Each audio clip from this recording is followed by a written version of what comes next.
going on, guys? Bones88 here, and today they released their patch for the new month. We got a new magic pass, a new character, and lots of other stuff. So it's a pretty decent patch. I'm pretty excited about it. We're gonna go over the new character, Sylan, Sand Spirit Lord, and I'm gonna quickly go over the patch notes. There wasn't a whole lot, but there are some buffs that some character got. That's a huge deal. So let's get right into it. Let's go check out Sylan. As you see behind me, this is her. Pretty interesting character, so I'm really excited about it. Alright, so here we are. Sylan is a epic, and she's a wood character. Just by her design, looks awesome. Like, the design herself is kind of basic, nothing too awesome, but then you see this behind her. I cannot wait to see her animations in the battle. Like, I think this is going to be awesome. This guy behind her looks really cool. So I'm really excited about that. I mean, there's no real way to see that until you see someone unlock them. Maybe some other content creators will unlock her. I don't know. Hopefully I'll pull her sometime. We'll see.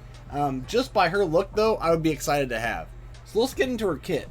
So her trait, when any team member takes damage, she provides a 35% chance of said damage being ineffective. Can only be triggered once every 2 turns. Immune's Disguise. So every 2 turns when she's ascended, an ally can completely negate damage. Now, it's not guaranteed, there's a 35% chance. But when it happens, it takes another 2 turns. So that's pretty cool. Not sure how that will help. Will that be a big deal? Will it not be? It's hard to tell until you actually try her, right? Also, it says Immune's Disguise. I don't know what that means at all. I mean, obviously, it says over here, Disguise duplicates the target's abilities. Okay, I mean, I get what duplicates a target's abilities mean, but when does she do that? Is that her entire kit or what? Because she has a kit to herself. So when is she duplicating the target's abilities? I don't understand that. I really don't. And it says immunes. I just don't understand. So if you guys know, if I'm misunderstanding it, which I am, let me know down below what she's doing with Disguise, because I don't think it's mentioned in the kit from here on out. So moving on to her basic, she deals 100% damage to an enemy with a 50% chance to apply attack down for 1 turn. So no big deal. She's doing damage and putting attack down, and she doesn't even have a guaranteed chance. So it's not the greatest. So let's move on. Her special, she grants all team members defensive up for 3 turns. This character will counterattack when teammates with defensive up are attacked, dealing 80% damage with the 80% chance of inflicting defensive down on the target for 1 turn. So her special is somewhat of a basic if you think about it, right? Defensive up for 3 turns, that's quite a while. 3 turns is a lot. That's a good one. I mean, it's not amazing, but that part's cool. But she's counterattacking constantly whenever her teammates who have defensive up are getting hit. So she's continuously counterattacking, right? Because most likely you're going to have defensive up for most of the battle. So she's continuously counterattacking. Okay, so I'm thinking Rebel set. Because think, she's constantly counterattacking. So that's a better chance every time she counterattacks for her to stun.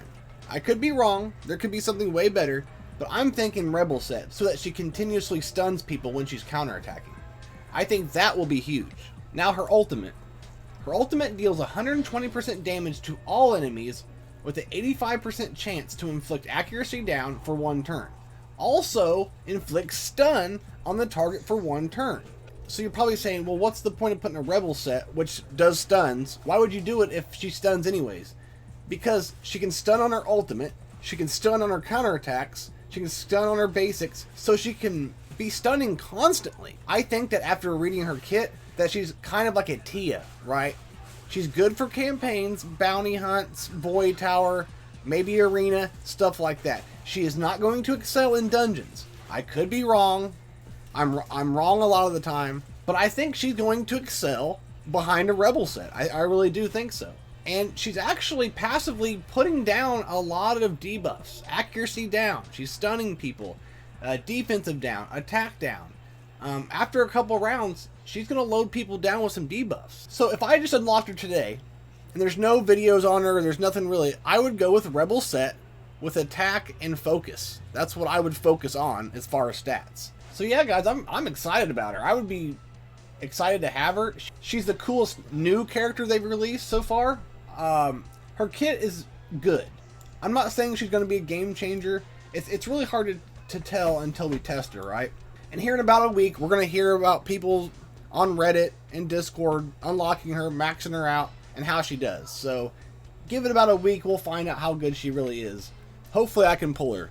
I don't know if they have a 300% chance to pull her like they did with Godfrey. If so, I think I'm going to try my best to pull her. Okay guys, we jumped over to Discord real quick and we're going to quickly go through these patch notes. There's some really cool stuff and there's some stuff that doesn't really matter, like bug fixes and stuff like that. I'm not really going to go over those. If you want to know about them, join Discord, and they're always posting bug fixes and all that stuff. So we went over the new epic hero, Sand Spirit Lord Sylan. Okay, so big news. The new Magic Pass, which is the gift of the Jade Sea, is going to contain the legendary Evra. I want to say, like, bravo to the devs on what they give us for this Magic Battle Pass. Every single month so far, they've given us $100 worth of stuff or more. It's insane. Just the character alone is worth the $10. If you have the $10 to spend on this game and you don't mind doing that, buy this Battle Pass each and every single month. It is insane the stuff you get without the champion, but then you add this legendary champion, it's insane. They've given us a game changer for 4 months straight now. So I will be getting this. I'm very excited about it. I cannot wait. If you don't know about Evra, just go in, check her out in the game. She is a game changer. She's insane. She's one of the best characters in the game, one of the best legendaries, and she does some insane damage when built right. So the meat of this patch is we got a couple, not reworks, but buffs. And pretty decent ones too. Also some characters that I'm working on, so I'm really happy. So the first one is Helmar.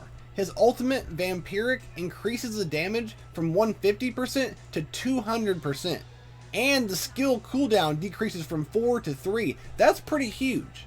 Now, I'm not a fan of Helmar. I don't think very many people are. But that might make a big difference. I don't know.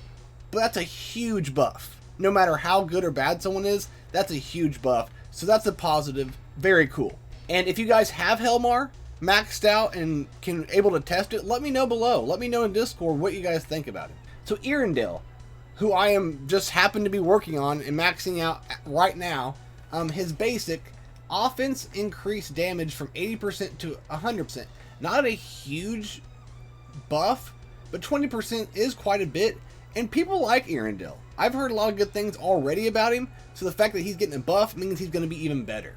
And his ultimate Blade Dance, they increased the damage from 150% to 200%. That's also quite a bit of a jump, guys. That's a huge buff for this man. I haven't really got to play with him much, but I hear a lot of good things about him when you pair him with the right team. Very exciting. Now I'm even more excited to get him up and going and testing him out. And the third and final buff is Andre. Once again, I've heard a lot of great things about Andre. He does some good things in a dungeon or two. Lots of people like him, and he's getting a buff. That's huge. And its ultimate, which is Slam, it decreases his cooldown from 6 to 5. I haven't upgraded Andre to where I can play him, but still, that's awesome. A cooldown is even better when he's already a good character as it is. So after that, it's kind of the bug fixes and all that stuff. They've optimized guild information updates. They've done some, they've fixed some bugs that deals with arena and guild. But they also improved skill descriptions of some heroes where it's kind of confusing. I'm not going to go all into that, but just mind you that these are not reworks, they're not buffs, they're not nerfs. They just reworded them so that make more sense. So they reworded Nathalia's stuff, they reworded Cyrus's stuff, and that's it. So a lot of people thought Nathalia and Cyrus got buffs or nerfs. They did not, just so you know that. They just fixed the descriptions. So there's not much after that. It's all bug fixes. There is one that's interesting that says adjusted trigger mechanism of the Rebel set. Attacks need to deal any damage to have a 20% chance to stun the enemy for one turn. So it's a small nerf. I don't think it's a huge deal. But let's say someone dodges your attack and they still get stunned or something like that. So you have to deal some kind of physical damage, at least one piece of damage to be able to stun somebody. There are some big bugs that they fixed, like they fixed the bug where the purchase button does not show after monthly cards expired. I heard a lot of people complaining about that. There's also a bug that popped up this morning that a guy in my guild showed us, and he wasn't able to claim guild quest rewards, which that's a pretty big bug. So they did fix that if you're having that problem also. They also fixed an error where guild quests did not count correctly. There's actually a really big one that they did, where when you're doing quests, your guild quests, it would say like, do arcane dungeon level 5 or something, right? And you could only do level 5. That's it. Whether you couldn't do level 5 or you could, if you did level 9, it did not count. Well, now they fixed it to where if you do level 9, it still counts towards that. And that's huge. It needs to be that way. Like, how are you going to punish us for doing level 9, right? So that's a huge thing that a lot of people have been complaining about. And that's a really, really good thing. So that's it, guys. I just wanted to go over this patch real quick, show off the new character. Very excited about him. Really good changes, good fixes, good bug fixes. Good buffs on characters. Awesome. Good job, devs. This was a very positive patch, and I'm excited to see where things go from here. With that being said, love y'all. Thank y'all for the support. Come by my Discord, have some good conversations with us. If you need a guild, come by the Discord and ask, and we'll get you in, and all that good stuff. So I hope you guys have a good day, and I'll catch you next time. Peace.